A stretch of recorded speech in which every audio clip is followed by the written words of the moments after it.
I do not remember leaving the warehouse. When I woke up, I was sitting in my small flat, still wearing the same uniform. The boots were wet. The key card was in my pocket. The clock on the wall said 9:43 a.m., but the window was black. The street outside was silent. No birds, no cars, no people. Just fog. Endless, gray fog that touched the glass. I stood up and walked to the sink. My hands were trembling. I turned the tap, but nothing came out. The pipes made a low moan, like something breathing inside them. The air was thick. The smell from the warehouse, rust, rot, and that sour metal scent was in my home now. It filled every corner, soaked into the walls, into my clothes, into my skin. I sat down on the couch, but it didn't feel like a couch. It felt like wet fabric stretched over something hard. The longer I stayed, the more it felt like I was sinking. I closed my eyes and tried to remember the first night. The cold, the lights, the silence. Then I remembered the hum, that deep, endless heartbeat beneath the floor. It was faint now, but I could still hear it. Not under the ground this time, but inside me. It pulsed through my ribs, steady and slow. I pressed my palm to my chest. The rhythm wasn't mine anymore. I wanted to scream, but I didn't. The air didn't want me to make noise. It pressed against my throat like a heavy hand. I walked to the door. When I opened it, the fog came in, rolling like smoke. I stepped outside, but the street was gone. The world was gone. Only the warehouse stood there, in the middle of nothing. It looked larger now, stretching high into the black sky. Its roof lost in the dark. The walls pulsed faintly, as if the building was breathing. I started walking toward it again. I don't know why. My body moved on its own. Each step echoed softly. I couldn't feel the ground. The air was cold, sharp, wet.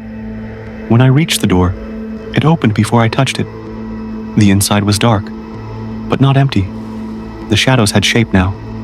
They drifted slowly, like smoke trapped underwater. The hum returned, louder this time. It came from every direction. I walked through the halls, the same halls I had walked for days, the same walls, the same dripping sound, the same smell. But now the corridor stretched endlessly. The doors on both sides were open, leading into rooms that had no floors or ceilings, only darkness. I kept walking. My boots sank into the floor, though I didn't feel it. The sound of dripping followed me, always close but never seen. After a long time, I saw the control room again. The lights were on. The screens glowed red. All of them showed one image, a long, narrow hallway that looked exactly like the one I was standing in. The camera angle moved slowly forward, as if something was crawling toward the control room. I felt the air grow hot. The hum deepened. I turned toward the hallway outside the control room, and I saw it, a shape moving in the dark. It was crawling, slow, broken. The body twisted with every movement, limbs dragging, head hanging low. It wasn't far. I could hear its breath, wet, ragged, shallow. It moved closer. The air shuddered. The screens flickered. The red light pulsed faster. My chest burned. I fell to my knees. Then I saw its face. It was mine. The same eyes, the same scars, the same uniform, but the eyes were empty. The mouth hung open, as if something had been pulled out of it. The creature stopped in front of me. I wanted to move, but I couldn't. The hum grew so loud that the walls started to shake. Then it leaned forward, and I realized it wasn't another version of me. It was me, the part of me that had stayed behind on the first night, the part that had never left the warehouse, the part that had watched me walk away and waited for me to return. It reached out its hand, touching my chest. My heart stopped. For a moment, everything was silent. Then it opened its mouth, and I heard the sound again, that low hum, now coming from inside me.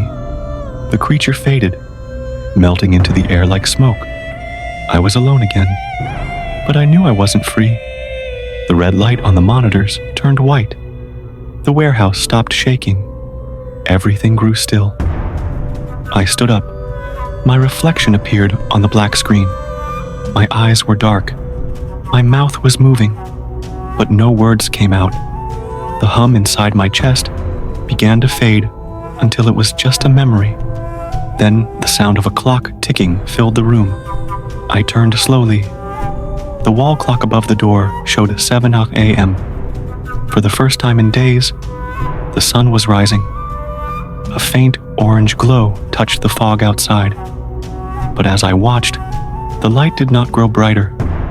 It froze, stuck halfway through the fog. The minute hand on the clock began to turn backward.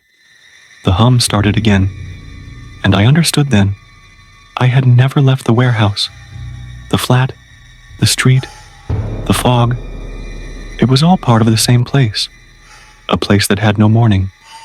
A place that fed on time, on fear, on heartbeat. I was part of it now. The last shift was never meant to end. The lights flickered once more.